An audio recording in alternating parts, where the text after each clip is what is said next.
Beginning with exercise number 3, we are asked to tell whether each sequence is geometric. If so, give the common ratio and the next term in the sequence.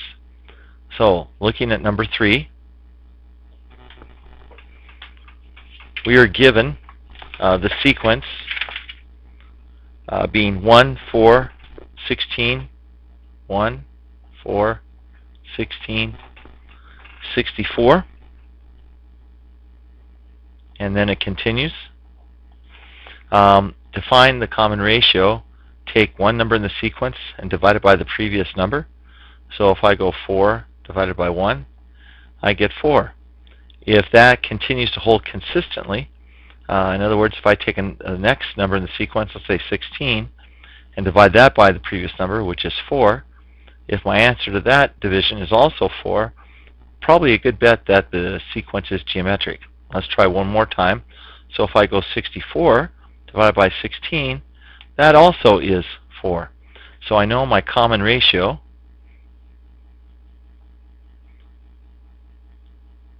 is equal to 4. And to find the next number in the sequence, I simply take 64 and times that by 4. 4 times 4 is 16, carry your 1. 4 times 6 is 24, plus 1 is 2, 25. So the next number in my sequence would be 256. So in answer to the question, it is geometric.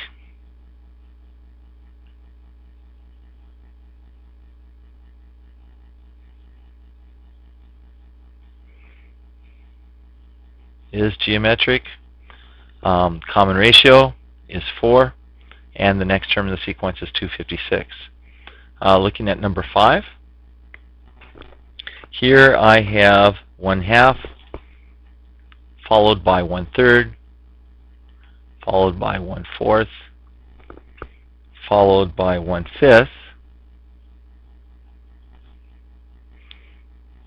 and then if there is the next number, what would that number be? So using that same test that we previously did, I'm going to take 1/3 and divide it by 1/2, which is the same as 1/3 times 2 over 1. Remember, dividing by a fraction is the same as multiplying by its reciprocal. So here I have 2/3.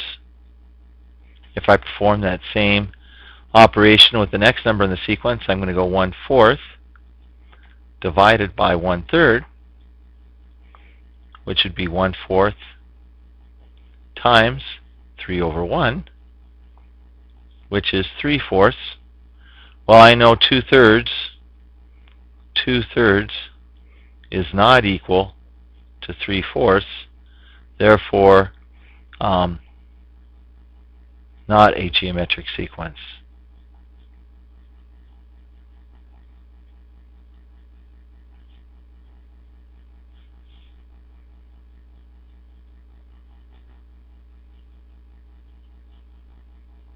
Okay. All right, and then we were supposed to take, and the next number is number 12. So number 12, we were asked to tell whether each statement is true or false. To find each term of a geometric sequence, multiply the previous term by the common difference. Common difference is what was underlined, and that is false. It should be common ratio. Okay, and then 13. 13 was the fractions 1/2, 1/4, 1/8, 1/16 form a geometric sequence. Well, if we do the division, as in the previous situation, if I go 1/4 divided by 1/2, that is the same as 1/4 times 2 over 1, which is 2/4, which reduces to 1/2. Let's try 1/8 divided by 1/4. Here I have 1/8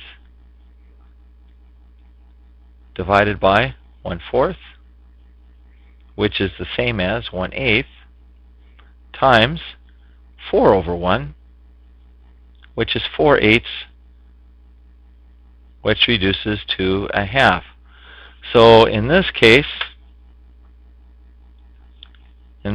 we can see that in both computations that our answer to both division problems, which is, by the way, is called a quotient, turns out to be 1/2. So we have a common ratio. Therefore, this is a true statement. This is true. We do wind up having a geometric sequence. Okay? And then we had number 14. Okay? And 14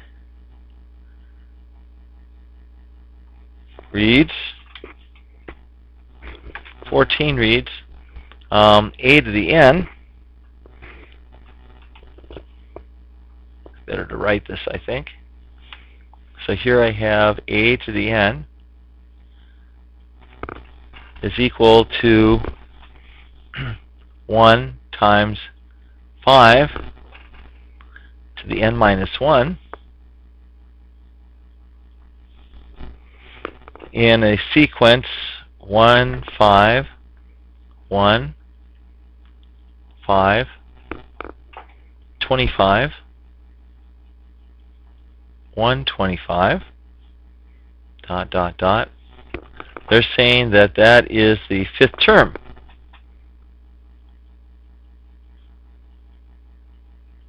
That is what is underlined. Well, this is not the 5th term. If that was the 5th term, it would read a to the 5th, which would be 1 times 5 to the 5 minus 1, which is equal to 5 to the 4th, which would be 25 times 25. Okay, but the bottom line is, this right here